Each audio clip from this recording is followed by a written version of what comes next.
علامہ اقبال علیہ رحمہ کا ایک شعر ہے، اپنی ملت پر قیاس اقوام مغرب سے نہ کر، خاص ہے ترکیب میں قوم رسول ہاشمی۔ جو 10 ارب انسانوں میں مسلم امت کا مزاج ہے، جو اس کی تربیت ہے، جو اس کی اٹھان ہے، جو اس کا نظام ہے، جو اس کا دستور العمل ہے، جو اس کی زندگی کے مقاصد ہیں، جو اس کا انجام ہے قرآن پاک اور سنت نبوی کے مطابق، ہم اس کی روشنی میں آج گفتگو کر رہے ہیں۔ دین اسلام کا یہ عظیم احسان ہے کہ ہمارے دین نے زندگی کے ہر قدم پر، ہر سانس پر ہماری رہنمائی فرمائی۔ دوسرا نقطہ یہ ہے کہ سب سے پہلے اللہ پاک نے ہمیں زندگی کا مقصد، زندگی کا فلسفہ، کہ تمہاری یہ زندگی کی نوعیت، کیفیت، حقیقت کیا ہے۔ جب انسان ایک ماحول، ایک گھر، ایک کیفیت، ایک نظام اور ایک منزل کی کیفیت سمجھ لیتا ہے تو پھر اس کی پریشانیاں ختم ہو جاتی۔ سب سے پہلے مسلمان کے لیے زندگی کا فلسفہ کیا ہے؟ یہ مسلم شریف کی حدیث ہے، میرے آقا علیہ السلام کا ارشاد ہے۔ حضور علیہ السلام نے فرمایا، الدنیا سجن المومن و جنت الکافر۔ ایک مسلمان کی زندگی چاہے وہ 50 برس کی ہو، چاہے 100 سال کی ہو، فرمایا دنیا کی زندگی مومن کا قید خانہ، و جنت الکافر، کافر کی جنت۔ بس اس ایک جملے نے مسلم اور غیر مسلم کا وے آف لائف سیپریٹ کر دیا۔ قید میں، جیل میں قیدی کس طرح گزارتا ہے اپنے لمحات، اور جو باہر ہے، آزاد ہے، وہ کس طرح زندگی گزارتا ہے۔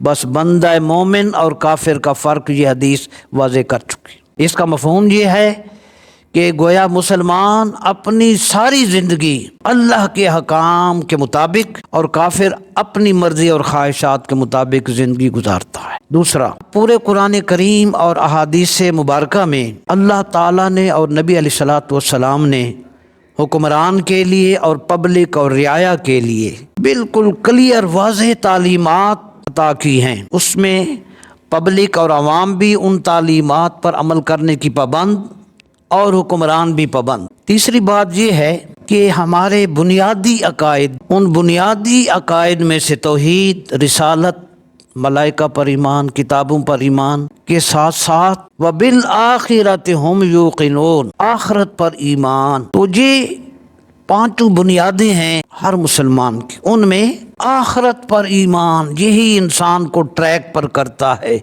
اور جب بندہ آخرت کے تصور سے ہٹتا ہے پھر ڈی ٹریک ہو جاتا ہے، پھر ہر 2 نمبری کرنے لگ جاتا ہے۔ آخرت پر ایمان ہر مسلمان کا بنیادی عقیدہ ہے کہ اس آخرت کی یاد دہانی ہر نماز کی ہر رکعت میں ہر مسلمان کو کرائی جاتی ہے، اور وہ اللہ کے سامنے نماز میں ہاتھ باندھ کر یہ کہہ رہا ہوتا ہے، مالک یوم الدین، اے اللہ تو قیامت اور بدلہ کا دن کا مالک ہے۔ گویا ایک اور ڈے آف ججمنٹ ایک اور ہے۔ اور پھر اسی سورہ فاتحہ میں وہ ایک اور دعا مانگتا ہے، اہدنا الصراط المستقیم صراط الذین انعمت علیہم۔ دعا مانگتا ہے، اے اللہ مجھے سیدھے راستہ پر چلا اور انعام یافتہ لوگوں کے راستے پر چلا۔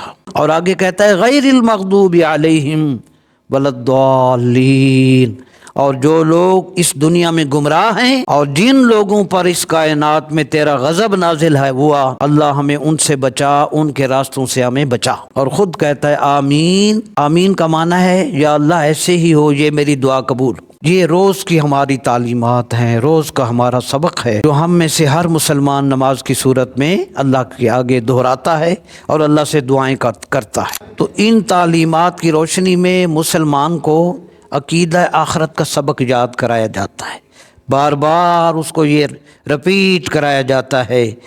جس طرح ہمیں 3 ٹائم کا کھانا نہیں بھولتا، اس لحاظ سے ہمیں آخرت کا سبق یاد کرایا جاتا ہے کہ یہ چند دن کی گیم ہے، یہ ہمیشہ نہیں ہے، آخرت ہے جس پر ہمیشہ رہنا۔ وَلَدَارُ الْآخِرَةِ خَيْرٌ لِلَّذِينَ اتَّقَوْا، وہ آخرت کا گھر متقی لوگوں کے لیے سب سے بہتر ہے۔ وہی آخرت ہے جس میں ہر انسان اللہ کے تعالیٰ کے سامنے اپنی زندگی کے ہر عمل کا جواب دے گا۔ اس میں پبلک اور حکمران کا فرق کوئی نہیں ہے۔ کل نفس ذائقۃ الموت وانما توفون اجورکم یوم القیامہ، ہر جاندار نے موت کا ذائقہ چکھنا ہے اور قیامت کے دن تمہیں تمہارے اعمال کا بدلہ دیا جائے گا۔ اسی چیز کو اللہ پاک نے سورہ النازعات میں ارشاد فرمایا، بس خوش قسمت وہ لوگ جو زندگی کے سال، ہفتے، مہینے، دن اور سارے فیض مکمل کرنے کے بعد جب